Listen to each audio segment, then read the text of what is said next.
Oke lah. Saya percayalah kalian ini ya, silakan mudah-mudahan bisa mencari lagi penelitian-penelitian terkait dalam bidang apa namanya itu sudut pandang biopsychology dalam memahami perilaku, gangguan perilaku dan hal-hal yang terkait dengan itu gitu ya, dengan dengan perilaku dan proses mental. Silakan ya, Anda cari lagi gitu ya, apa namanya itu, yang menarik dan Anda baca. Tadi juga mungkin Anda sudah menemukan penelitian-penelitian yang juga menarik ya, bagaimana apa namanya itu, kita bisa menjelaskan perilaku, bagaimana atau gangguan perilaku berdasarkan pada area otak tertentu gitu ya. Oke, kita lanjut dulu ya. Yang lain mungkin nanti bisa bisa berdiskusi juga terkait dengan penelitian yang Anda dapatkan. Karena hari ini kita akan menjelaskan mengenai pendekatan-pendekatan penelitian dalam biopsychology atau behavioral neuroscience gitu ya. Yang mungkin nantinya apa namanya itu juga relate dengan penelitian-penelitian yang Anda temukan gitu ya. Metode pendekatan penelitian dalam biopsikologi ini sebetulnya banyak gitu ya. Makanya tidak terbatas dengan dari apa yang saya jelaskan pada kali ini. Jadi saya harapkan Anda juga mencari lagi informasi-informasi terkait dengan penelitian-penelitian dalam bidang biopsikologi. Penelitian di bidang biopsikologi ini sangat minim lah menjadi penelitian di psikologi gitu ya. Kenapa? Karena memang mungkin masih pemahaman mengenai biopsikologi ini belum mapan gitu ya, atau juga terkait dengan biaya yang dibutuhkan, efektivitas dan juga tingkat kesulitan dalam riset-riset biopsychology atau behavioral neuroscience gitu. Jadi sangat sedikit. Tapi kalau misalkan Anda tertarik gitu ya, riset biopsikologi, Anda boleh gitu ya. Seperti sekarang ada kurikulum kurikulum Merdeka Belajar ya, saya lupa. Kurikulum Merdeka Belajar. Apa itu kurikulum Merdeka Belajar? Artinya Anda memiliki atau Anda berhak gitu ya, berapa semester ya saya lupa, untuk belajar di fakultas lain gitu ya. Anda boleh misalkan kalau Anda tertarik dalam riset-riset biopsikologi, Anda mungkin bisa mengontrak mata kuliah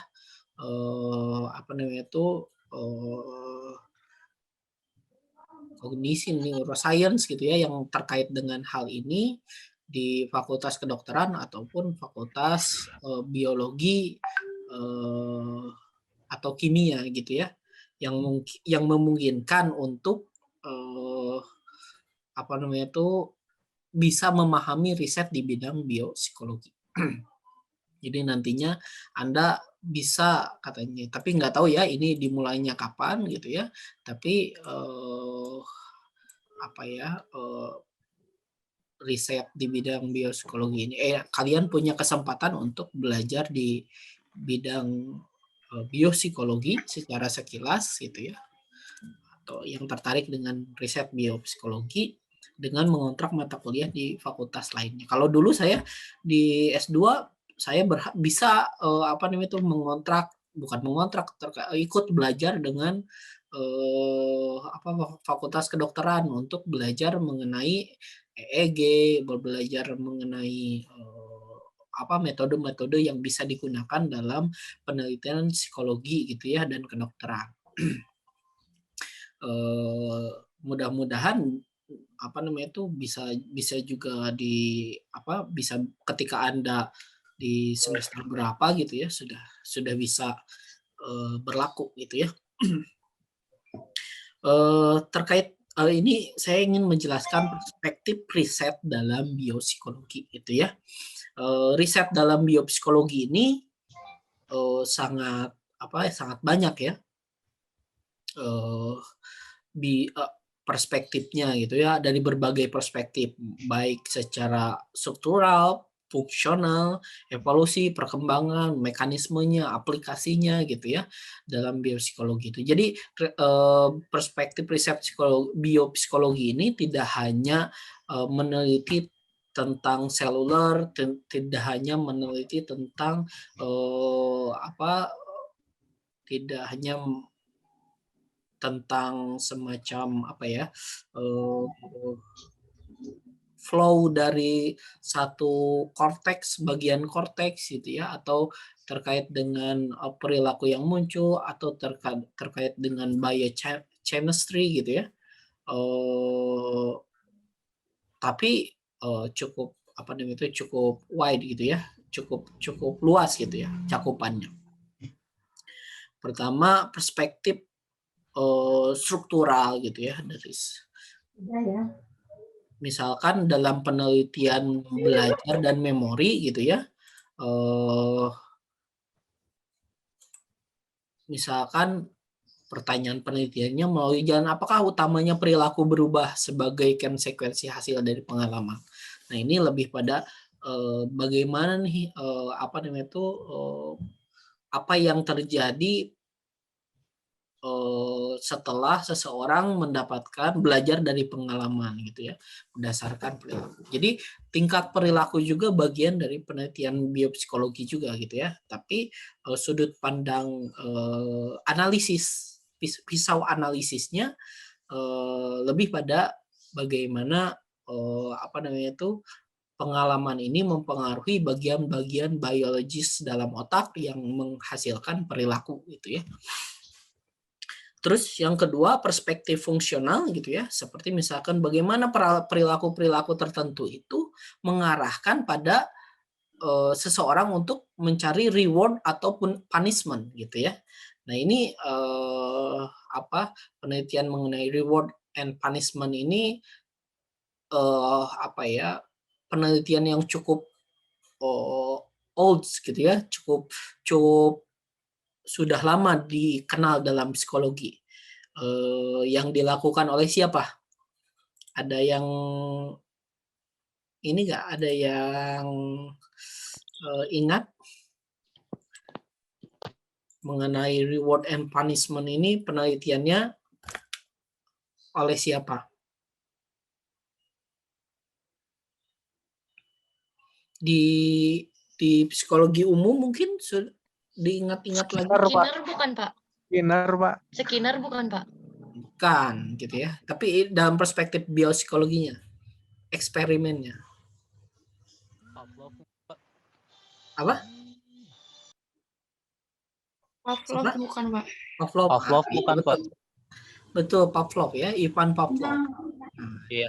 Ivan Pavlov dia penelitian terhadap anjing gitu ya, melihat bagaimana ketika bukan reward and punishment ya berarti, sorry. Tapi kalau Pavlov itu stimulus respon ya, nah, itu juga sama, itu fungsional gitu ya, perspektif fungsional dalam penelitian atau riset-riset di psikologi gitu ya, biopsikologi. Di sana bagaimana si individu diberikan stimulus tertentu muncul perilaku tertentu gitu ya, muncul respon tertentu, diberikan stimulus tertentu. Nah, hasil dari eksperimen dari stimulus respon ini menghasilkan teori mengenai reward and punishment ini, sehingga berkembang menjadi teori reward and punishment. Yang asalnya penelitiannya Pavlov itu mengenai stimulus. Ketika anjing diberikan stimulus tertentu, dia akan merespon seperti apa, lalu kemudian apa namanya itu dikembangkan penelitiannya dengan dengan stimulus-stimulus yang lain gitu ya, yang membuat perilaku dari si anjing itu menjadi berubah. Itu juga riset dalam biopsikologi gitu ya. Jadi respon-respon biologi gitu ya, karena di sana juga dilihat salivanya gitu ya, dilihat respon ininya gitu si anjing. Kemudian dalam riset biopsikologi juga ada perspektif evolusi gitu ya, perspektif mengenai bagaimana perbandingan spesies dari spesies misalkan spesies simpanse gitu ya dengan manusia gitu ya, misalkan dalam hal kecepatan belajar gitu ya. Kalau misalkan Anda belajar mengenai sudut pandang evolusi gitu ya, bahwa pada dasarnya manusia itu lebih memiliki kesamaan genetik dengan dengan simpanse gitu ya, dengan orang utan gitu ya, memiliki kesamaan genetik. Lalu kemudian orang utan manusia memiliki kesamaan genetik lebih spesifik lagi dengan mamalia lain gitu ya, dengan tikus, dengan kuda, dengan gajah gitu ya. Lalu kemudian gajah, terus manusia, lalu kemudian simpanse juga memiliki kesamaan dengan vertebrata gitu ya, dengan hewan-hewan bertulang punggung gitu ya, dan selanjutnya gitu ya. Jadi melihat perbandingan evolusi dengan mencari titik temu evolusi kesamaan dari satu manusia dengan manusia lain. Percaya atau tidak, banyak penelitian dalam neuropsikologi gitu ya, seperti seizure gitu ya, kejang-kejang dalam epilepsi, lalu kemudian stres gitu ya, lalu kemudian depresi gitu ya, itu dimulai dalam penelitian kepada tikus gitu ya. Seperti misalkan dalam penelitian siapa tuh? Seekor tikus lalu kemudian dimasukkan ke dalam ke dalam kotak yang berisi banyak tekanan gitu ya, banyak tekanan seperti misalkan ditampar, lalu kemudian di sisi lain oksigennya dikurangi, lalu kemudian di sisi di kamar lain si tikus itu diberikan pukulan-pukulan gitu ya, sehingga membuat dia tidak nyaman dan membuat dia stres. Lalu kemudian ketika saat si tikus itu sudah sangat stres sekali, lalu kemudian di euthanasia gitu ya, lalu kemudian otaknya diambil, lalu kemudian dengan metode histologi gitu ya, dengan metode histologi nanti saya jelaskan, dengan metode histologi si brain tissue-nya di slice atau dipotong gitu ya, lalu dilihat ternyata gitu ya, stres itu menimbulkan kerusakan dalam otak dalam sudut pandang dalam sisi bukan neuronnya ternyata, tapi lapisan-lapisan yang disebut sebagai neuronal net-nya gitu ya, yang rusak gitu ya ternyata. Dan kerusakan itu mengakibatkan rusaknya perkembangan otaknya gitu ya. Jadi ini Ini sinyalnya lagi jelek, jadi maaf kalau keluar masuk Zoom-nya. Jangan dibalas dah ke Zoom. Iya, nggak apa-apa. Siapa itu? Oke, koneksinya lagi jelek ya. Ya Pak, Stila di sininya koneksinya lagi jelek, jadi maaf kalau keluar masuk terus. Ya, kalau keluar masuk nggak apa-apa ya. Iya, Tapi Pak. kalau misalkan suaranya tidak terdengar, nah itu yang jadi masalah, gitu ya. Iya, Pak. Tapi saya ini udah record, jadi nanti saya share kalau misalkan ada yang tidak jelas gitu ya dalam. Lanjut ya. Nah, seperti itu gitu ya hasil dari eh, riset dalam biopsychology gitu ya. Sehingga ternyata ketika seseorang mengalami stres pada masa kecilnya gitu ya, karena di sana penelitiannya terhadap tikus yang yang young gitu ya, yang masih muda dalam usia usia remaja gitu ya, usia tikus remaja.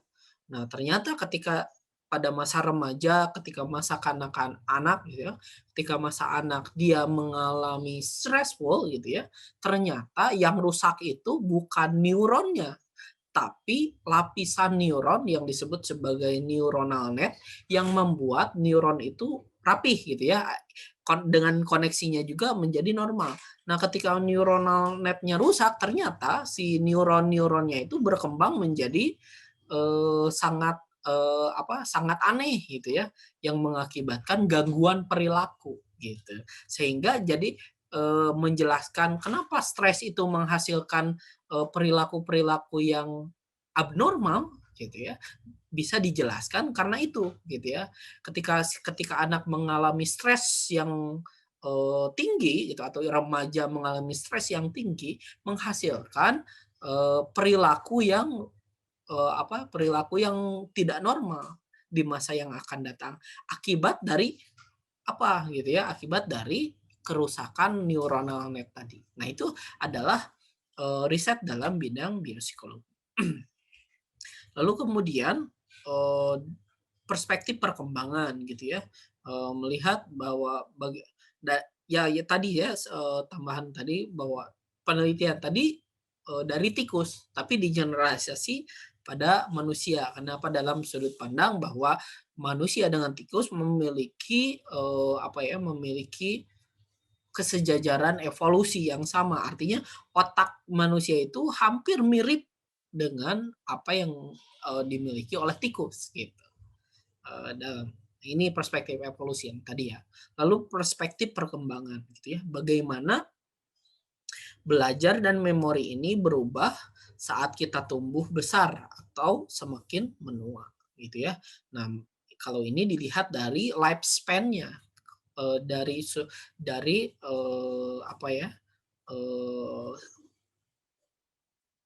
jalan hidup dia gitu ya, masa-masa hidup dia gitu ya, dari bagaimana kekuatan memori pada usia remaja, lalu kemudian kemampuan memori di masa dewasa, kemampuan memori di masa tua, lansia dan sebagainya.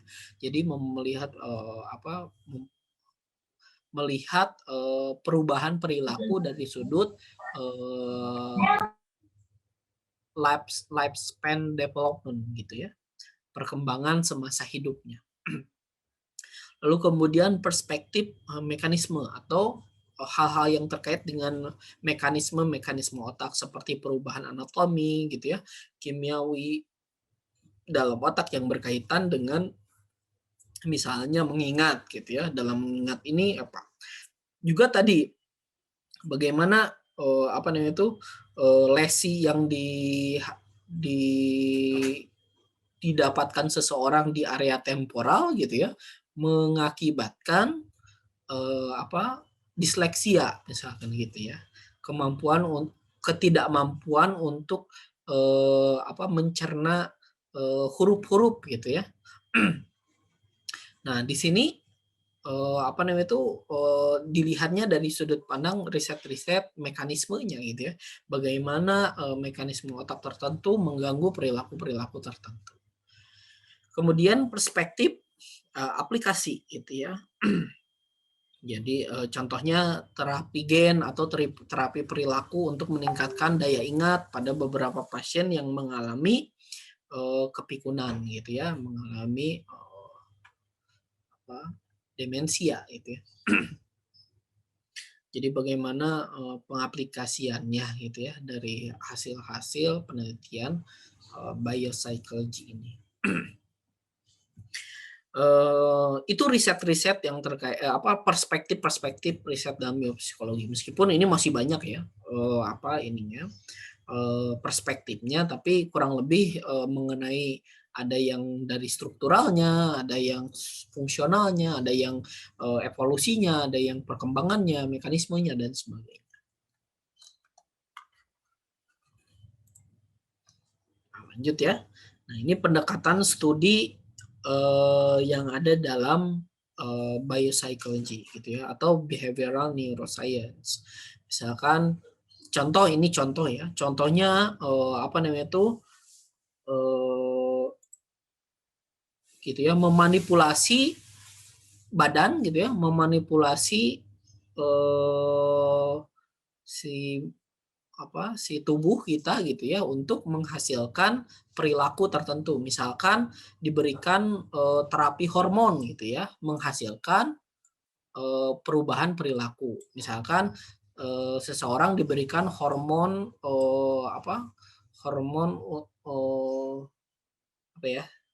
saya lupa nih, hormon yang meningkatkan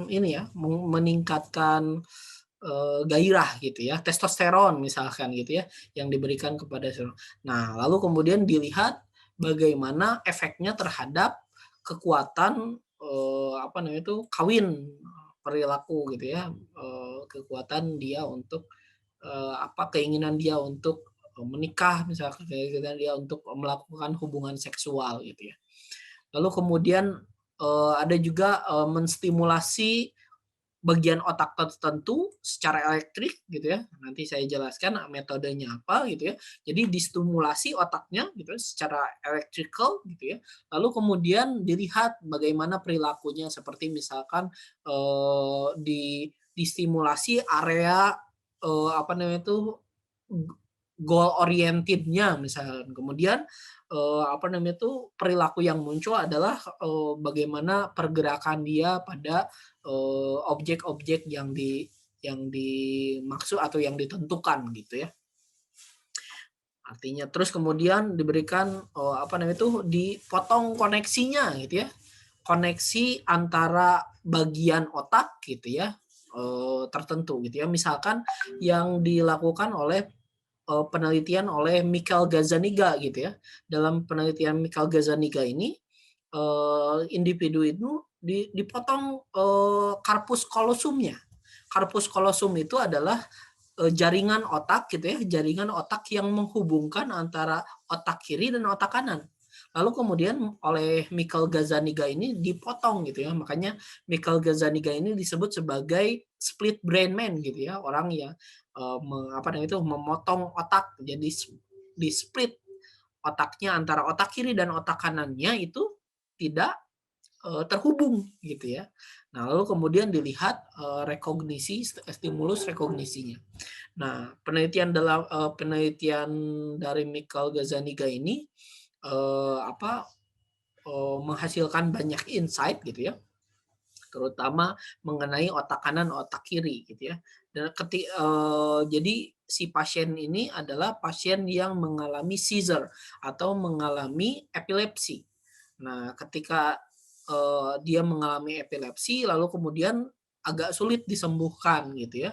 Lalu kemudian oleh Michael Gazzaniga ini dipotong corpus callosumnya gitu ya. Corpus callosumnya. Ternyata ketika sudah dipotong corpus callosumnya gitu ya, si epilepsinya sembuh. Epilepsinya sembuh dan individu itu hidup tetap gitu ya. Tapi ternyata ketika dengan melihat dengan mata kiri gitu ya, individu dapat membaca tapi tidak dapat mengidentifikasi objek gitu ya. Sebaliknya ketika dia melihat dengan mata kanan, dia dapat menyebutkan nama objek tapi tidak dapat membaca gitu ya. Tapi bisa memproduksi kata-kata, bisa, tapi tidak bisa membaca. Misalkan ada objek berupa berupa kursi misalkan, diperlihatkan gambar kursi, lalu dilihat dengan mata kanan. Lalu kemudian individu itu bisa menyebutkan bahwa itu kursi. Tapi ketika diberikan kata KURSI, dia tidak bisa baca. Tapi dia mengerti bahwa itu sesuatu yang bisa diduduki. Gitu ya. Tidak bisa membaca, tapi dia tahu bahwa itu tuh sesuatu yang bisa secara fungsional bisa diduduki. Nah, ini itu banyak insight-insight dalam ya dengan memanipulasi bagian otak tertentu dan sebagainya. Yang kedua, pendekatan studi yang kedua adalah intervensi dari perilakunya, gitu ya. Intervensi perilakunya, gitu ya. Atau pengalaman yang mengakibatkan perubahan atau memberikan pengaruh terhadap badan, gitu ya, terhadap otak, gitu ya. Misalkan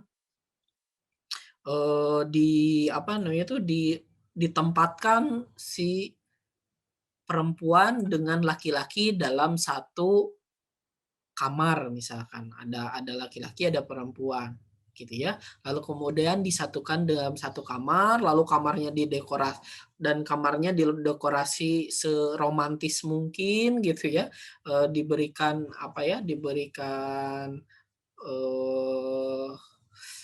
kasur yang nyaman, gitu ya, suara yang mendayu-dayu, gitu ya, misalkan gitu ya. Lalu ada laki-laki perempuan di sana. Lalu kemudian dilihat hormon testosteronnya levelnya meningkat atau tidak, gitu. Jadi behavioralnya yang di treatment atau yang diberikan manipulasi, gitu ya. Atau yang kedua, diberikan stimulus visual, gitu ya, stimulus visual. Lalu kemudian dilihat aktivitas otaknya. Lalu kemudian diberikan training atau diberikan latihan-latihan tertentu, gitu ya, yang kemudian dilihat apakah ada perubahan secara anatomis di dalam otaknya. Ini behavioral intervention dan melihat efeknya terhadap tubuh, gitu ya, atau terhadap bagian otak tertentu. Pendekatan yang ketiga adalah mengukur hubungan antar badan dan perilaku, atau mengukur hubungan antar otak dan perilaku. Bagaimana dengan mengukur covariance-nya, gitu ya, covariance-nya. Kalau misalkan Anda nantilah di statistika juga dijelaskan apa itu variance, apa itu covariance, dan korelasi itu pada dasarnya menghitung bukan variance, gitu ya, ternyata, tapi melihat perhitungan seberapa dekat covariance-nya, gitu. Nah, yakni misalkan melihat korelasi antara brain size atau ukuran otak dengan skor belajar atau skor tes, misalkan. Diukur otaknya, misalkan ukuran otak atau ukuran kepala lah, katakanlah, misalkan ukuran kepala kan pasti berbeda-beda, tiap orang itu berbeda-beda dalam ukuran kepala, ya. Itu fun fact-nya, gitu ya, fun fact-nya. Kalau misalkan Anda mau mengukur antar individu, biasanya dalam usia tertentu, gitu ya, ukuran otak itu tidak pernah ada yang ukuran kepala itu tidak ada yang sama, yang mencerminkan juga bagi ukuran otaknya yang berbeda. Nah, ukuran kepala, lingkar kepala, katakanlah misalkan lingkar kepalanya berapa, lalu kemudian skor tesnya berapa. Jadi dikorelasikan, apakah ada korelasi ukuran kepala dengan skor belajar atau skor tes, nah, gitu ya. Atau misalkan hormon level yang diukur, gitu ya, level hormonalnya, apakah level hormon tertentu berkorelasi dengan kekuatan dia untuk motivasi dia untuk melakukan hubungan seksual misalkan. Apakah ada korelasinya? Tidak, kekuatan dari hormon dengan mating behavior gitu ya, dengan perilaku untuk kawin gitu ya. Lalu kemudian melihat korelasi apakah misalkan terkait dengan membesarnya ventricle di dalam otak. Ventricle itu adalah bagian otak yang berisi bagian kecil otak di area limbik gitu ya, yang di dalamnya berisi cairan gitu ya, cairan. Ada ventricle. Nah, besar atau tidak ventricle ini berhubungan tidak dengan simptom-simptom skizofrenia. Nah, katanya gitu ya, katanya ya mungkin banyak faktor. Tapi membesarnya ventricle itu menghasilkan massa serebral yang menurun gitu ya, yang mungkin menghasilkan gangguan perilaku. Apakah ada hubungannya? Tidak ini dengan ini gitu. Atau pendekatan yang keempat itu memahami korelasi keduanya gitu ya. Bagaimana korelasi antar behavioral variable dengan somatic variable. Jadi itu pendekatan dalam biopsychology. Kalau misalkan nanti Anda tertarik dalam penelitian biopsychology atau behavioral neuroscience gitu ya, Anda bisa melihat dari sudut pandang itu. Intervensi terhadap hormonalnya atau intervensi terhadap behaviornya atau melihat melihat hubungannya korelasi antar somatic variable dan behavioral variable, atau yang ketiga melihat saling keberhubungan antara behavioral variable dengan somatic variabelnya gitu. Jadi itu sudut pandang pendekatan studinya. Masih banyak gitu ya, karena terutama kalau misalkan desain eksperimen itu sangat banyak sangat banyak macamnya. Jadi mungkin Anda bisa menghasilkan atau memproduksi desain penelitian yang baru gitu ya. Jadi sangat banyak kemungkinannya gitu ya. Apakah kedua-duanya diberikan intervensi, misalkan antara behavioral sama somatiknya diberikan intervensi, sehingga apakah ada perubahan keduanya dan sebagainya. Jadi pendekatan studinya banyak, tapi kurang lebih secara umum ini yang yang dasarnya gitu ya. Ada 4 pendekatan ini.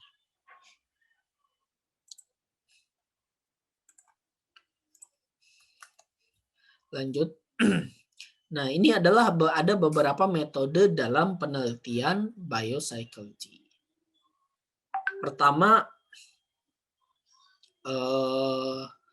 metode ini metode mikroskopik gitu ya. Metode mikroskopik ini adalah studi struktur mikroskopik dari sistem saraf. Jadi ini ada beberapa metode penelitian dalam biopsikologi yang bisa digunakan gitu ya. Yang pertama adalah metode mikroskopik dengan melihat struktur, tentunya pasti studinya terhadap struktur otak secara mikroskopik. Gimana caranya meneliti struktur otak secara mikroskopik? Apakah misalkan kita harus membunuh orang lalu kemudian kita lihat otaknya secara mikroskopik? Tentu tidak gitu ya. Ada metode yang namanya metode histologi gitu ya. Metode histologi ini adalah metode yang menggunakan otak yang memiliki kesamaan struktur dengan manusia. Contohnya misalkan ada 5 binatang katanya. 5 binatang yang struktur otaknya hampir sama. Pertama, hampir sama dengan manusia maksudnya ya. Yang pertama adalah tikus gitu ya. Yang kedua adalah simpanse atau orangutan. Yang ketiga adalah gajah gitu ya. Yang keempat itu kuda gitu ya, kuda. Yang kelima apa ya, lumba-lumba kalau tidak salah ya, lumba-lumba. Terus ada satu lagi apa ya, saya lupa gitu ya, yang hampir memiliki kesamaan gitu ya. Oh iya, bonobo ya, bonobo. Bonobo ini masih keluarga ini keluarga simpanse, keluarga apes gitu ya. Bonobo ini hampir sama seperti strukturnya seperti manusia. Tapi terkadang karena dunia berkembang, lalu kemudian awareness mengenai apa namanya itu keberlangsungan spesies ini semakin berkembang, jadi apa namanya itu kalau misalkan penelitian terhadap kuda, artinya kan kita harus menyembelihnya gitu ya, kuda sudah ditinggalkan. Lalu kemudian terhadap simpanse apalagi karena spesiesnya hampir punah ya gitu ya. Jadi itu jadi tidak etikanya tidak goals lagi untuk dilakukan penelitian terhadap simpanse yang dibunuh ya maksudnya. Lalu terhadap gajah apalagi karena gajah ini apa namanya itu reproduksinya sangat lambat gitu ya. Gajah. Lalu kemudian terhadap lumba-lumba juga sama gitu ya. Keberlangsungan ininya. Nah, satu-satunya yang keberlangsungan hidupnya sangat cepat gitu ya, reproduksinya cepat, lalu kemudian apa ya? Sebutnya itu spesiesnya sangat banyak gitu ya. Adalah tikus gitu ya. Tikus mau kan bisa dikembangbiakan gitu ya. Ada yang namanya mencit gitu ya. Kalau kalau dulu penelitian di biopsychology ini kebanyakan menggunakan tikus mencit gitu ya. Tikus putih gitu ya. Tikus putih. Kenapa tikusnya direkayasa jadi putih? Karena itu adalah tikus penelitian gitu ya. Jadi jangan biar tidak kalau misalkan apa kalau misalkan kabur dapat diidentifikasi gitu ya karena akan memungkinkan berkembang biak lalu kemudian si mencit itu misalkan menghasilkan spesies baru yang hasil dari eksperimen gitu kan. Nah, itu berbahaya, makanya direkayasa menjadi putih karena untuk membedakan tikus eksperimen dan tikus biasa. Tikus eksperimen ini warnanya putih, namanya sebutnya mencit gitu ya. Dan ini cepat dan biasanya ini yang digunakan dalam penelitian biopsikologi gitu ya.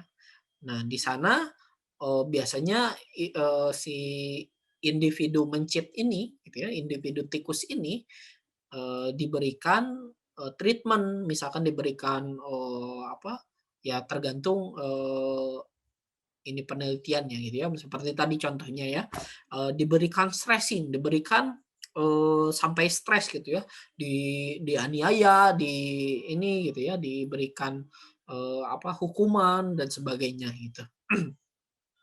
Nah, lalu kemudian disembelih gitu ya, disembelih, lalu diambil otak tikusnya gitu, diambil otak tikusnya. Nah, seperti ini. Ini namanya histologi. Nah, si otak tikus ini apa di ini dengan lilin gitu ya, dibungkus dengan lilin. Ini lapisan lilin tapi bukan lilin biasa ya. Lapisan lilin yang memang khusus gitu ya. Lapisan lilin secara penuh di lapisan lilin itu membalut dari otak yang akan diteliti gitu ya. Lalu kemudian dengan apa mesin histologi sebutnya tuh mesin apa ya saya lupa. Tapi ini metodenya metode histologi, mesinnya itu lalu kemudian apa mengiris tipis ini. Jadi makanya apa diirisnya juga tidak bisa pakai silet, tidak bisa pakai cutter gitu ya. Tapi pakai alat tertentu gitu ya. Namanya alat histologi gitu ya, yang nantinya akan menghasilkan brain tissue gitu ya. Nah, ini namanya brain tissue. Nah, ini gitu ya. Nah, semacam ini nih. gitu.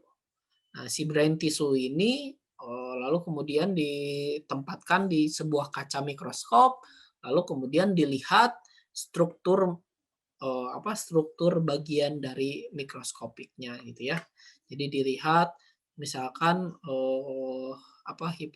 hipotesanya misalkan gangguannya di area frontal cortex. Nah, bagian frontal cortex inilah yang dilihat, yang di slice ini kan. Lalu kemudian dilihat struktur neuronalnya kayak gimana gitu ya, dan sebagainya. Gitu.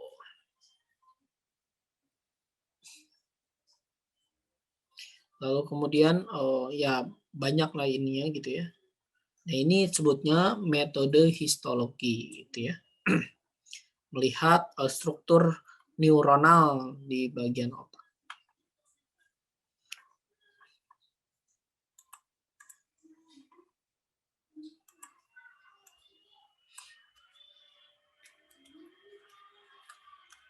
Kita lanjut. Nah, ini ya. Studi mikroskopik dalam sistem saraf. Kemudian, oh ya, tadi metode mikroskopik ini sangat banyak ya. Salah satunya tadi menggunakan metode histologi tadi. Yang kedua menggunakan computerized tomography gitu ya. Nah, metode computerized tomography ini adalah melihat struktur dan diagnosa kerusakan struktur syaraf atau neuron gitu ya. Kalau misalkan Anda pernah mendengar CT scan gitu ya, CT scan, nah itu adalah computerized tomography gitu ya. Jadi CT scan itu biasanya dikenakan pada mereka yang memiliki lesi otak biasanya ya, kerusakan struktur otak gitu ya, struktur neuron atau struktur saraf gitu ya di dalam otaknya. Seperti misalkan mengalami stroke gitu ya, stroke lalu kemudian biasanya di CT scan untuk melihat bagian pembuluh darah otak mana yang rusak gitu ya. Nah, itu adalah computerized tomography gitu ya.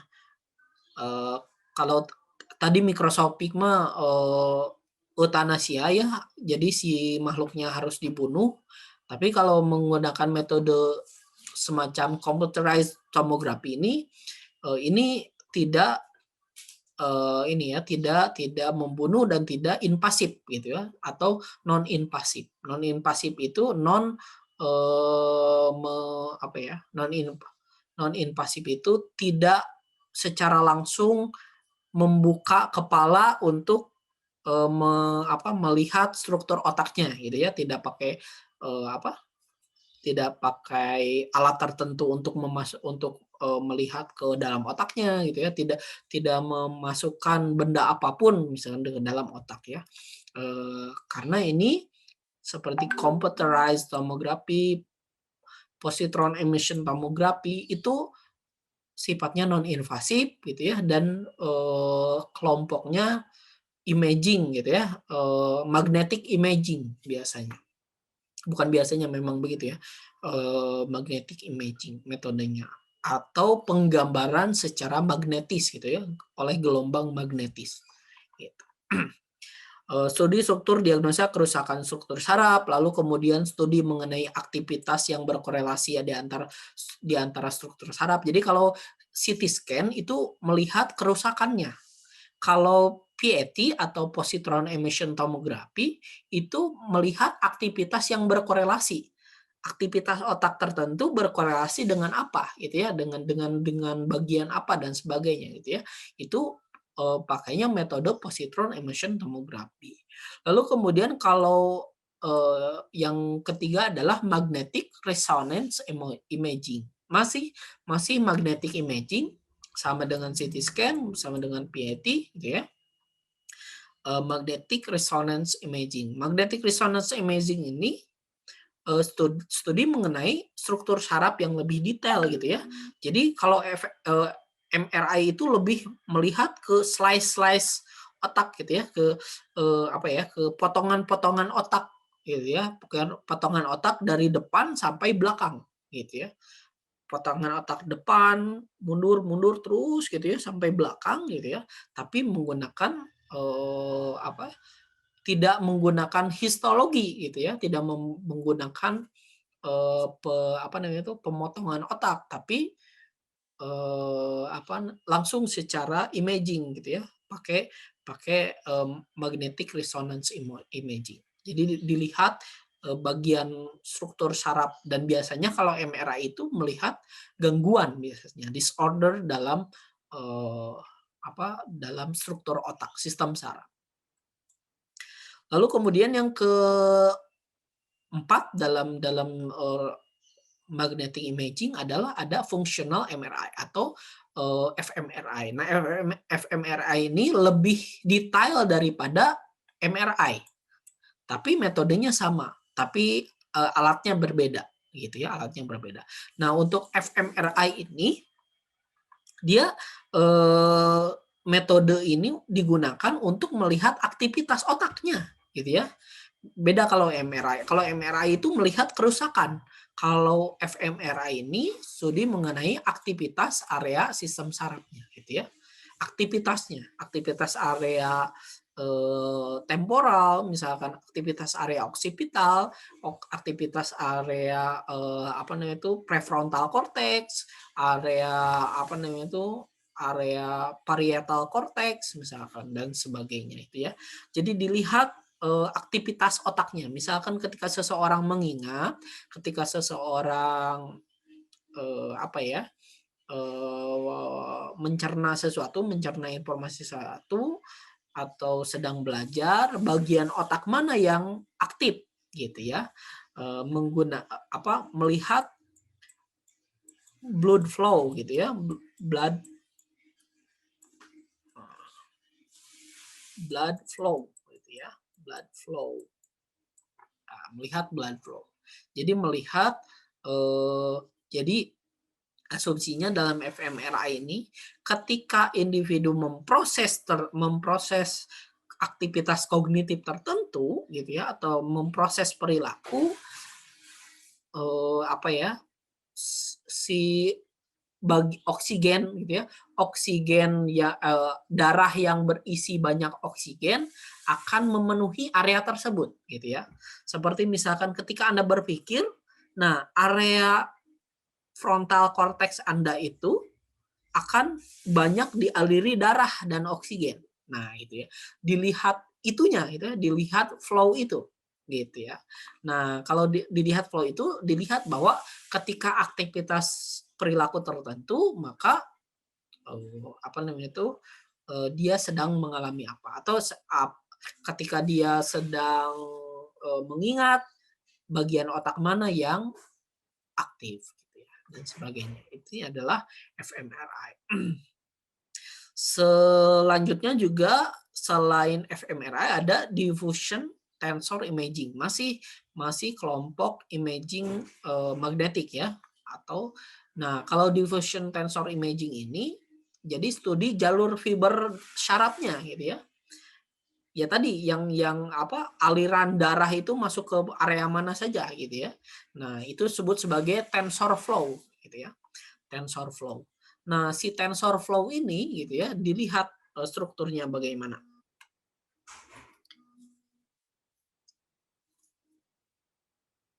Kemudian dalam studi fiber ini kita melihat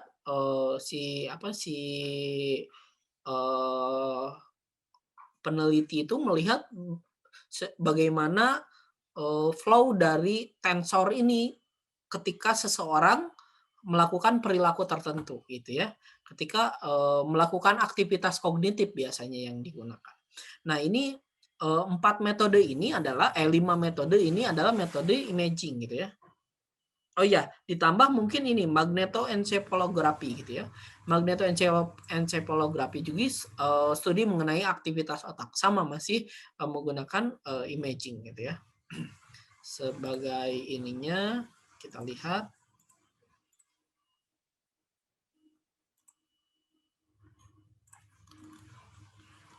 Nah, contohnya ini nih. Magnetic imaging gitu ya. Nah, ini MRI, alatnya seperti tabung seperti itu gitu ya. MRI ini seperti tabung, jadi si orang itu masuk ke dalamnya. Tapi gambaran yang didapat itu hanya gambaran potongan-potongan otak gitu ya, baik secara lateral maupun horizontal dan sebagainya gitu ya. MRI atau magnetic resonance imaging. Nah, kemudian ini kalau yang ini CT scan. CT scan juga sama ininya. Alatnya seperti tabung seperti ini gitu ya. PET scan juga, cuman fungsinya yang berbeda gitu ya. Kalau CT scan ini melihat kerusakan otaknya, bagian kerusakan otak. Gitu ya. Ini adalah tabung magnetik gitu ya untuk melihat bagian otak tanpa harus membuka dalamnya. Gitu.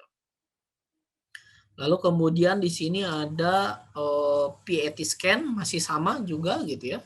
Cuman kalau PET itu ada positron emission ini dia tidak memiliki penyakit tertentu, hanya melihat melihat hubungannya gitu ya, hubungan antar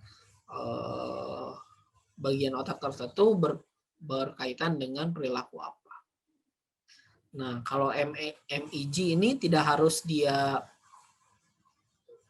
atau magnetoencephalografi ini tidak harus tiduran seperti MRI, seperti CT scan, seperti PET scan gitu ya. Misalkan dia melihat ini ya, si individu ini melihat tayangan tertentu misalkan atau tes tertentu, tes kognitif misalkan. Lalu dengan MEG direkam gitu ya, direkam aktivitas otak apa yang terjadi ketika dia menyelesaikan tugas-tugas yang diberikan gitu ya. Atau kalau MEG, PET gitu ya, CT scan, MRI maupun fMRI gitu ya, atau diffusion tensor imaging juga gitu ya, ini cenderung melihat bagaimana aktivitas otak gitu ya, melihat bagaimana aktivitas otak. Nah, namun ada yang disebut sebagai RTMS gitu ya, RTMS.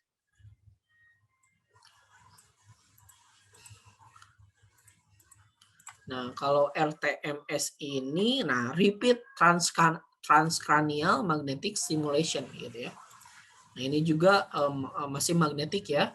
Repeat transcranial magnetic stimulation gitu ya. Stimulasi transkranial gitu ya. Nah, kalau stimulasi transkranial ini seolah-olah si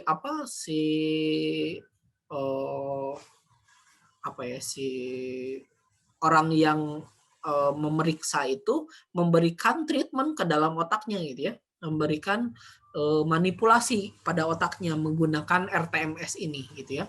Jadi untuk melihat produksi perubahan dalam aktivitas kortikal.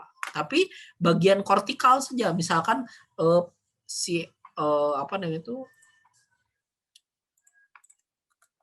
nah contohnya ini aja nih. Nah ini.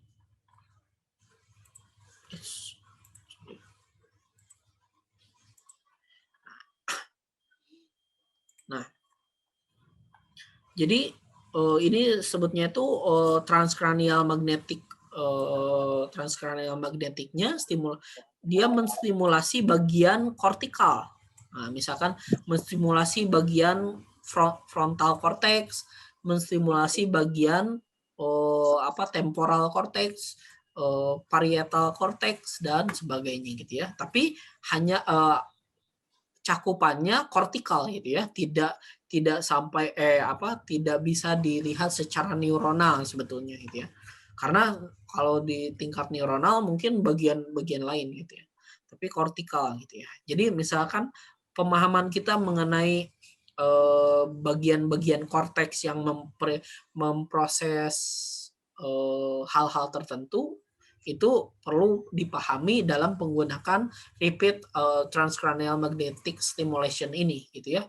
Seperti misalkan yang memproses yang memproses kata-kata itu adalah misalkan tempo parietal junction misalkan di area sini, lalu kemudian distimulasi oleh transcranial magnetic stimulation. Pakai smart friend.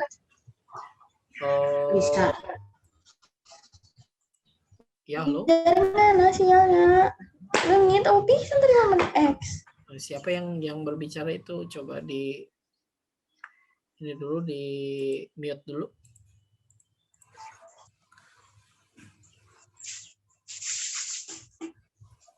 Oke. Kita lanjut ya. Nah, misalkan bagian otak tadi tempo parietal junction gitu ya, distimulasi oleh transcranial magnetic stimulation ini. Lalu kemudian ketika distimulasi gitu ya menggunakan magnetik, kita jadi banyak berbicara misalkan. Kita akan menjadi banyak berbicara. Nah, ini menggunakan metode RTMS gitu ya, atau repeat transcranial magnetic stimulation. Sehingga dapat dilihat ketika diberikan stimulus di area tertentu, perilaku apa yang muncul gitu ya. Mungkin artinya misalkan dapat disimpulkan bahwa bagian tertentu berkaitan dengan proses otak tertentu, proses perilaku tertentu. Bagian otak tertentu memproses perilaku tertentu. Ini adalah dengan menggunakan repeat transcranial magnetic stimulation atau RTMS. Nah, kalau ini tadi diffusion tensor imaging DFI gitu ya. DFI ini DTI ya, DTI gitu ya, diffusion tensor imaging. Nah, kalau diffusion tensor imaging ini melihat tensor flow. Nah, ini disebut sebagai tensor flow. Ini tuh otak sebetulnya. Ini otak gitu ya. Dan ini adalah flow tensornya gitu ya. Flow bagian otaknya gitu ya. Nah, di sini misalkan orang yang mengalami ASD gitu ya. Nah, itu flow-nya kayak gimana gitu ya. Lalu intensitas flow-nya tuh ditunjukkan dengan warna. Semakin warnanya hijau biasanya semakin warna hijau itu aktivitasnya biasa gitu ya. Tapi kalau semakin gelap warna merah, ungu gitu ya, itu semakin intensitasnya meningkat gitu ya. Jadi bagian-bagian otak ini gitu ya, bagian ini gitu ya, dilihat bahwa apa yang terjadi ketika dia mengalami perilaku tertentu gitu ya. Lalu kemudian bagian otak mana yang terpengaruh, lalu kemudian berasal dari mana misalkan flow-nya. Berasal misalkan dari area temporal, lalu kemudian ke area frontal, ke area mana gitu ya. Dilihat tensor flow-nya. Gitu. Lalu dibandingkan dengan yang memiliki gangguan tertentu dengan yang kontrol, yang normal misalkan. Yang normal mah ternyata berbeda gitu. Dilihat flow-nya. Kalau di sini flow-nya nggak ada, kalau di sini. Nah, gitu.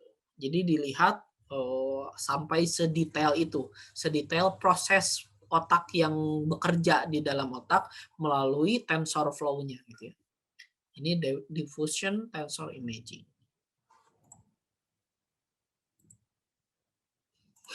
Lalu kemudian, nah kalau ini fMRI, kalau fMRI hampir sama gitu ya, tapi fMRI ini produknya berupa begini gitu ya. Bagian otak ketika memproses tertentu ya seperti ini, misalkan dia sedang aktivitas kortikal ketika apa ya, ketika menggerakkan hands gitu ya, menggerakkan tangan gitu. Nah, di sini ada kalau yang healthy subject, misalkan orang yang sehat, nah ini di area apa nih? Area left and right ya, left banyakan ya. Left parietal ya. Left parietal cortex gitu ya. Kortikal ini, left parietal cortex. Nah, lalu kemudian di right-nya tidak terlalu prosesnya tidak terlalu banyak gitu ya, tidak muncul warna yang banyak. Kenapa? Karena apa namanya itu, otak kita itu sebut sebagai kontralateral gitu ya. Ketika tangan kanan yang memproses itu adalah otak kiri gitu ya. Ketika tangan kiri yang ketika menggerakkan tangan kiri yang berprosesnya itu adalah otak kanan. Itu namanya kontralateral sebutnya. Otak itu kontralateral. Ini yang left. Nah, bagi yang stroke, misalnya pasien yang stroke ternyata aktivitas otaknya lebih sedikit daripada yang sehat gitu ya. Ternyata ada banyak area-area di sini yang harusnya aktif ternyata tidak aktif gitu. Nah, ini menggunakan fungsional magnetic resonance imaging gitu ya. Alatnya hampir sama seperti tadi yang digambarkan seperti ini. Masih sama.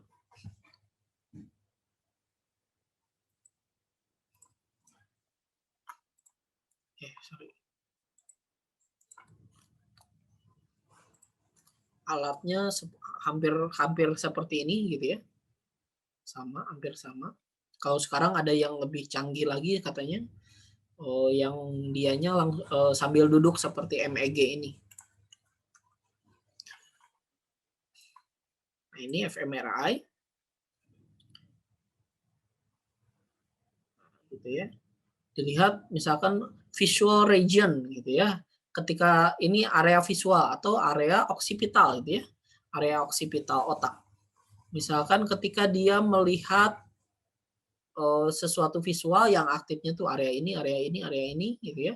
Ketika dia melihat face gitu ya.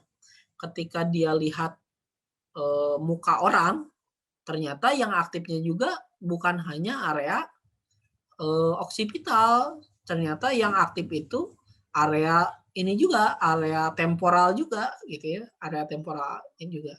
Artinya apa?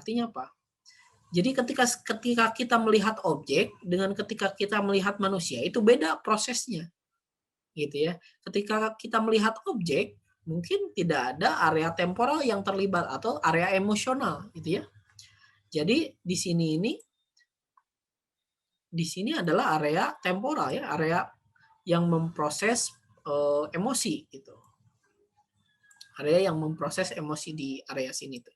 Sehingga dapat kita katakan bahwa ketika seseorang melihat muka gitu ya, yang dia lihat itu tidak hanya mukanya saja tapi melibatkan emosi yang berkaitan dengannya gitu ya. Makanya ketika kita bertemu orang kan kita senyum gitu ya. Gitu ya. Nah, karena melibatkan emosional.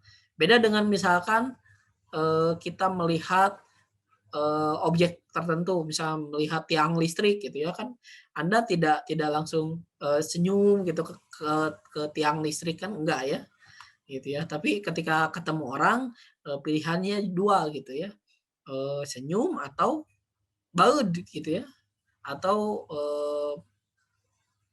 jamedud gitu ya. Nah kalau jamedud mungkin emosi lagi marah gitu.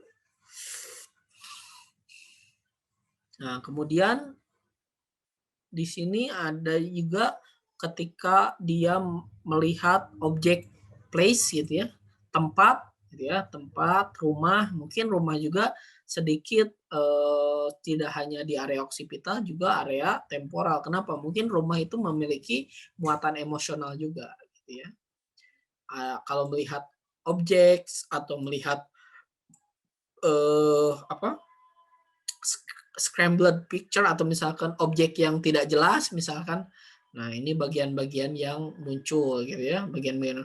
Nah, di sini nih. Nah, ketika scrambled gitu ya, ketika scrambled atau objeknya tidak jelas, tidak hanya dilihat gitu ya, tapi juga dipikirkan gitu ya. Itu apa ya gitu ya. Nah, karena di area frontal ini juga aktif. Itu. Nah, terus kemudian kata-kata, ketika memproses kata-kata tidak hanya dilihat tapi juga diproses secara temporal di area Broca mungkin di sini ya, area Broca atau area Wernicke gitu ya, area yang memproses kata-kata. Nah, gitu.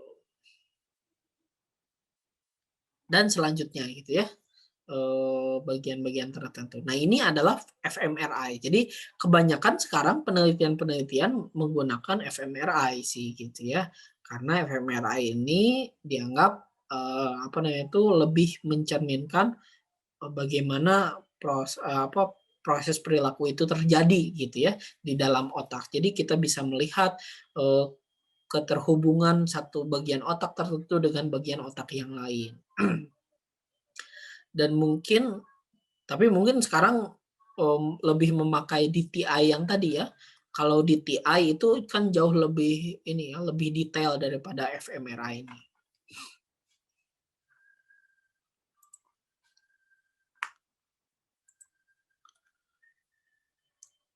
Nah, selanjutnya, nah, kalau ini MRI ya. Kalau ini MRI. Nah, ini magnetic resonance imaging ini hanya melihat strukturnya aja gitu, strukturnya. Nah, di slice ya. Ini dari atas nih, dari yang paling atas gitu ya. Terus turun, makanya terus dari sini gitu ya, dilihat dari sini sampai ini di area mata nih, area mata terus sampai ke bawah gitu ya. Bagian ini nih, bagian otak belakang gitu ya. Nah, ini adalah magnetic resonance imaging. Jadi dilihat bagian otak slice per slice atau bagian per bagian atau potongan per potongan. Gitu. Itu adalah MRI.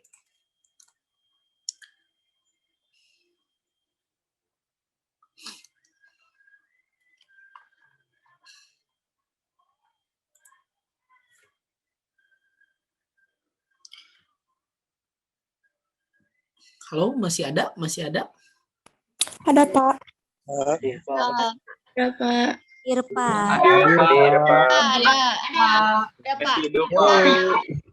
Ada, Pak. Oke, selanjutnya itu ya.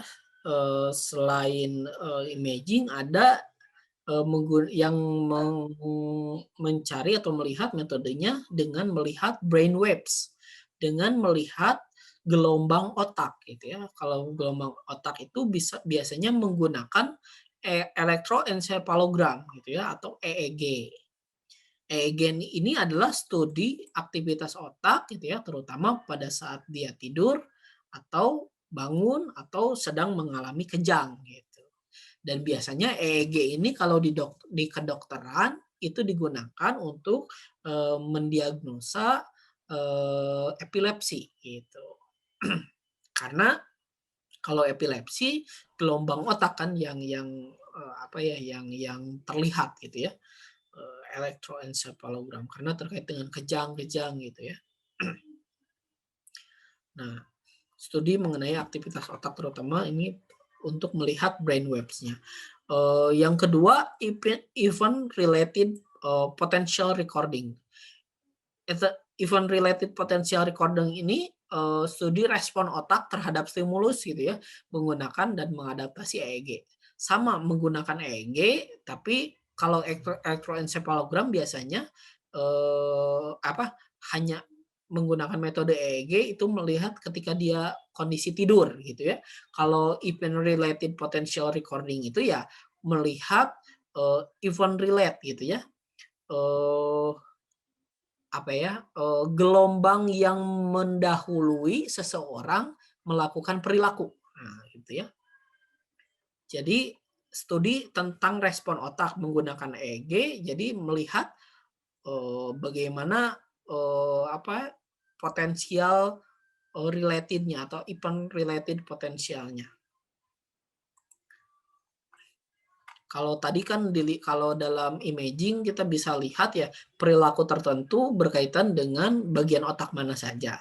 Nah, kalau menggunakan EEG gitu ya dalam ERP ini, dalam event relation potential ini, dia melihat bagian otak mana yang muncul atau yang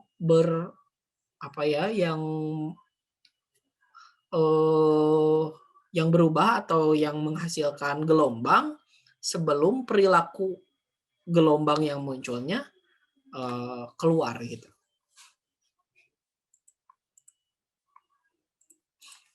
Misalnya ini nih, gitu ya. Kalau EEG ini biasanya ketika mendiagnosa bagian otak yang rusak biasanya, atau misalkan penyakit-penyakit tertentu seperti epilepsi dan sebagainya gitu ya, dan biasanya dalam kondisi tidur gitu ya. Nah, kalau ERP gitu ya, ERP dia dalam kondisi bangun gitu, dalam kondisi bangun lalu kemudian diberikan stimulus tertentu, misalkan stimulusnya ini dikasih kotak warna merah atau kotak warna hijau, dia memilih apa. Nah, gitu ya. Nah, event related potential ini melihat sebelum respon ini muncul gitu ya, behavioral respon ini semakin meningkat. Nah, ini per 200 milisekundnya itu ada proses apa gitu. Jadi sebelum dia memberikan respon, sebelum dia bergerak, apa yang mendahuluinya? Sebelum seseorang melakukan perilaku, lalu apa yang mendahuluinya. Nah, ini melihat itu dalam kurun waktu 200 milisekund. 200 milisekund ini berapa ya? Sepersekian gitu ya. 200 milisekund. Jadi dilihat ininya gitu ya, pergerakan dari gelombang otaknya gitu. Dari sini misalkan dilihatnya sebelum perilaku, ketika perilaku muncul, ketika perilaku bergerak misalkan kan gelombang otak meningkat gitu ya. Nah, apa yang mendahuluinya? Misalkan itu yang jadi penelitiannya.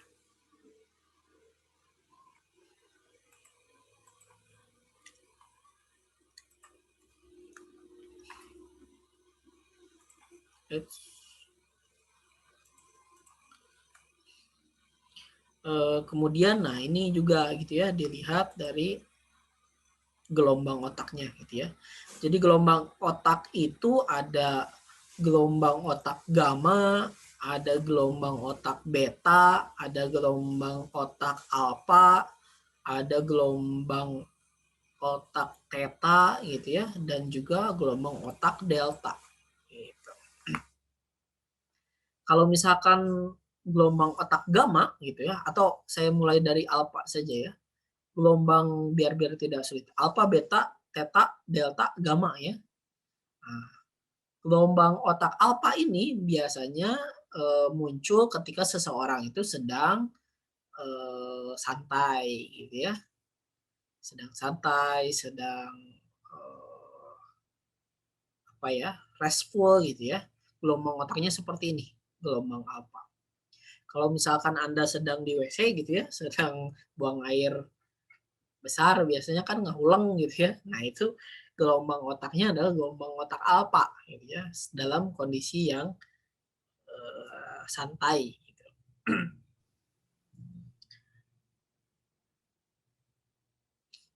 Sebentar ya.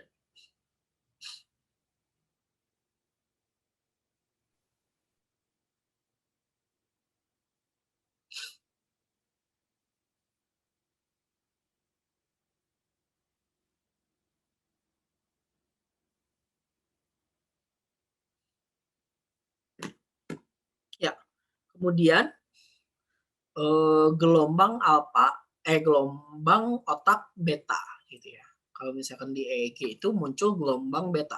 Gelombang beta ini jauh lebih lebih agak bergetar gitu ya ininya, gelombang otaknya dan lebih rapat gitu ya.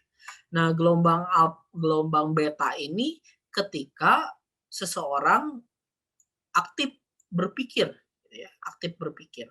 Sedang sedang Anda misalkan buka handphone gitu ya, buka handphone lalu melihat-lihat Instagram misalkan. Nah, itu aktif mind gitu ya. Yang muncul adalah gelombang beta, gelombang otak beta. Misalkan gelombang betanya berada di sini karena kan kalau EEG ini kan di area di depan gitu ya, area frontal, area parietal, jadi seluruh bagian otak dilihat gitu ya.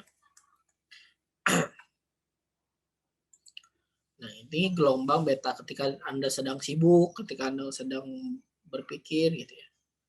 Lalu kemudian beta theta. Nah, gelombang theta gitu ya. Gelombang theta ini gelombangnya ketika Anda sekarang melihat presentasi saya, ketika kuliah saya, misalkan Anda berada di sini gitu ya, atau di sini, atau sedang drowsy, sedang ngantuk gitu ya.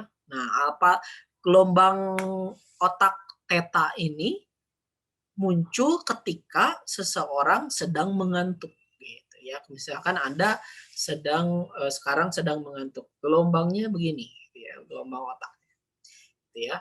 Jadi naik turunnya tidak terlalu tinggi gitu ya. Tapi di akhir ada lekukan gitu ya. Di area ini gelombang otak theta. Cenderung lebih santai lah gitu ya, ininya gelombangnya itu gitu ya, tidak naik turun secara cepat. Ini gelombang otak theta. Kemudian beta, theta, delta. Nah, ini gelombang delta. Nah, gelombang delta ini adalah sangat santai gitu ya, otak itu aktivitasnya sangat santai, yakni ketika seseorang sedang tidur atau sedang dreaming gitu ya, sedang bermimpi gitu ya, sedang bermimpi. Gelombang otaknya jauh lebih renggang gitu ya, lebih renggang, landai, tapi ada ya seperti gelombang theta gitu. Kalau gelombang theta masih ada gerakan yang lumayan lekukan-lekukan yang lumayan rapat gitu ya. Tapi kalau delta itu sudah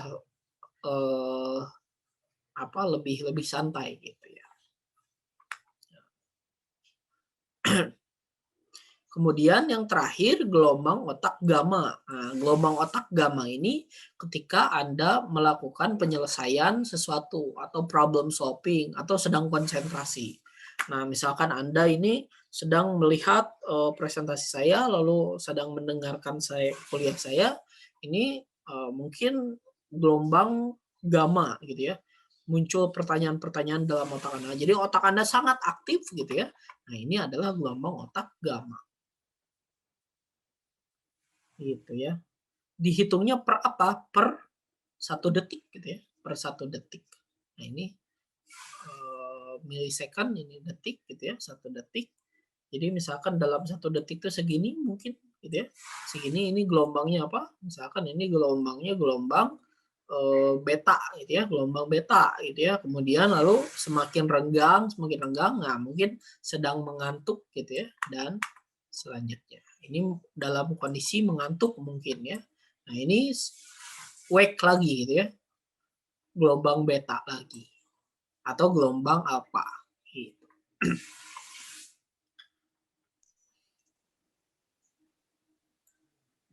Nah, di sini ya, gelombang beta, gelombang alpha, gelombang theta gitu ya. Nah, ini gelombang delta. gitu ya. Ketika tidur, nah ini gelombangnya segini gitu ya, tidak terlalu rapat. Nah, kalau misalkan sedang aktif, wah, gelombangnya sedikit-sedikit naik turunnya cukup cepat. Ini yang dilihat dalam elektroencephalografi.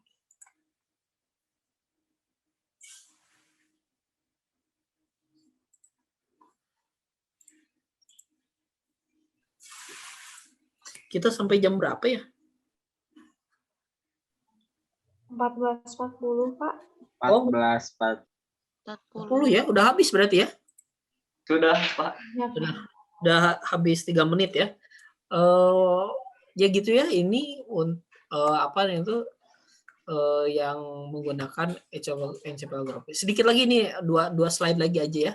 Ini invasif, metode invasif. Kalau metode invasif ini metode yang memasukkan sesuatu ke dalam kepala gitu ya. Biasanya jarang digunakan pada manusia, tapi menggunakan tikus gitu ya, menggunakan tikus. Jadi memasukkan bagian tertentu, misalkan single cell recording ini misalkan pada sel khusus tertentu, bagian otak tertentu gitu ya, dimasukkan dan direcord gitu ya. Ini invasif dimasukkan ke dalam otak. Atau menggunakan optogenetik. Nah, optogenetik ini menggunakan apa? Menggunakan cahaya untuk memanipulasi bagian neuron. Nah, kalau ini electrical brain stimulation yang menggunakan stimulasi elektrik ke dalam otak gitu ya, dimasukkan ke otak lalu kemudian disimulasi secara elektrik, misalkan bagian ininya, bagian otak depannya, lalu kemudian tikus ini jadi lebih aktif atau lebih pintar misalkan. Ini invasive method, ya, electric brain stimulation. Nah, ini adalah microdialysis. Kalau microdialysis ini melihat struktur kimiawi di bagian otak tertentu. Jadi diberikan perfuset gitu ya. Kemudian dilihat reaksi kimianya. Jadi dilihat reaksi kimia di bagian otak tertentu gitu ya, untuk melihat kadar kimiawi dalam otak. Terima kasih, segitu saja yang bisa saya sampaikan pada kesempatan kali ini ya. Itu adalah metode-metode dalam penelitian penelitian biopsikologi atau behavioral neuroscience gitu ya. Anda silakan yang belum kemarin ya, yang belum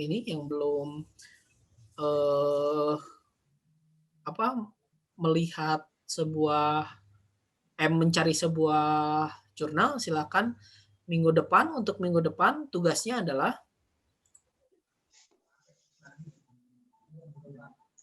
ini aja di sini. Tugasnya tambah ya. Cari satu jurnal lagi yang satu tema dengan yang sudah dicari gitu ya. Kemudian Anda buat artikel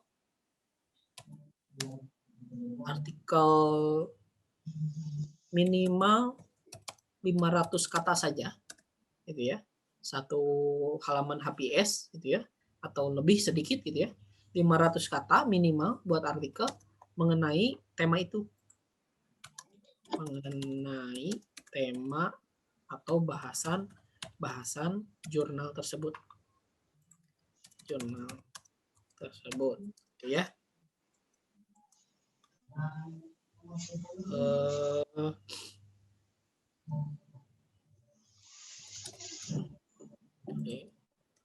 Palatino linotype 11 pp saja ya.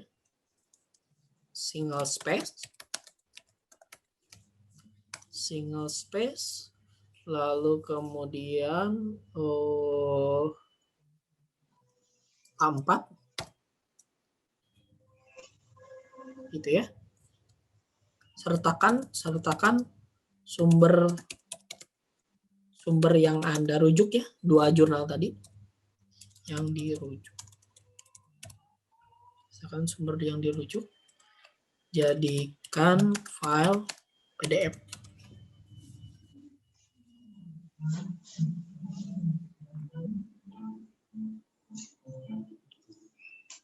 Dikumpul minggu depan ya.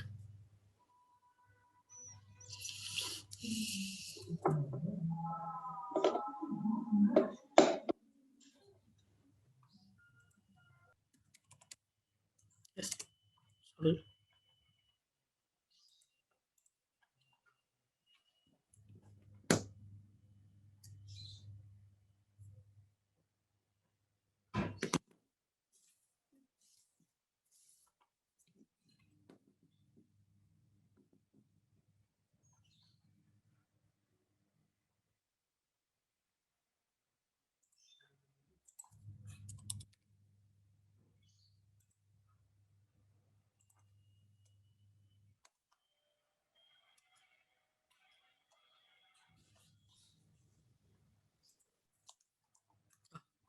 Oh, hilang ya? Masih melanjutkannya.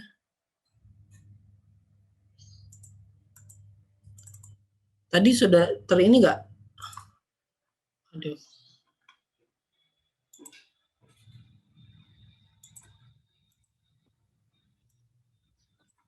Saya ulangi lagi ya, cari satu jurnal yang satu tema atau mendukung tema yang Anda dapat gitu ya. Lalu kemudian buat artikel ya, minimal 500 kata. Gitu ya. Buat artikel minimal 500 kata, linotype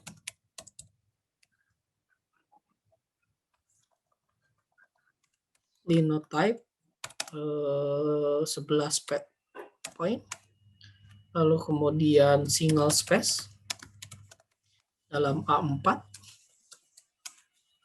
jadikan PDF. Ya. Coba dimengerti tugasnya. Jadi Pak, itu bukan yang tadi pertama Bapak ketik, diulang lagi jadi yang ini Pak, tugasnya. Yang masih sama dengan yang tadi hilang ya. Oh iya. Masih sama kan ya? Sama. Iya Pak, sama. Sama Pak. Pak, Bapak Ini bilang sertakan sumber yang dirujuk ya Pak? Oh iya, Izin Pak jadi 2 jurnal ya berarti? Jurnalnya. iya, betul. Jadi kan sekarang udah dapat Anda 1 jurnal tuh. Nah, tambah lagi 1 jurnal yang mendukung atau menambah referensi lah gitu ya. 1 jurnal lain yang menambah referensi yang sekarang Anda baca itu. Lalu kemudian buat artikelnya minimal 500 kata saja gitu ya. 500 kata tuh 1 HPS full gitu. 500 kata kok gitu ya. Jangan terlalu panjang juga nggak apa-apa. Silakan lah gitu ya. Tapi artikelnya artikel orisinal Anda ya, kalau bisa ya, jangan copy paste gitu ya. Anda baca lalu Anda resume kembali juga boleh, misalkan Anda baca lalu Anda jelaskan kembali boleh lah gitu ya. Yang jelas itu artikelnya jangan copy paste gitu dari itu. Misalkan apa yang menarik gitu ya. Ini terus kemudian sertakan sumbernya. Keduanya ya, kedua jurnal itu. Cukup dipahami kan? Bapak maaf, kalau misal 3 jurnal gitu Pak, misalkan kan yang kemarin 1 sama yang sekarang 1, terus kurang gitu Pak. Boleh tambah 1 lagi atau harus 2 jurnal ya? Ya, saya tugaskannya 2 jurnal minimal ya. Jadi kalau misalkan Anda mau ambil lagi yang mendukung yang lain mendukung tulisan Anda ya boleh saja silakan. Tapi saya minta tambah 1 jurnal lagi. Kalau misalkan Anda mau tambah 5 jurnal lagi silahkan. Gitu ya. Bapak izin bertanya. Ya. Itu kan dijadiin satu file di PDF ya Pak ya. Nah Ya. itu tuh berarti jurnalnya itu kan yang sudah di-download itu cuma disertakan sumbernya saja atau emang kayak Dilampirkan. Ya dilampirkan gitu.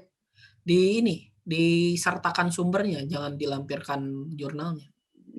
Oh iya siap, oke. Terima kasih Pak. Disertakan sumbernya itu kan nanti Anda kan mengutip tuh gitu ya, mengutip misalkan kan di bawahnya ada bibliografinya, daftar pustaka lah gitu ya. Iya siap Pak, daftar pustaka berarti ya Pak? Iya, daftar pustaka. Terima kasih Pak.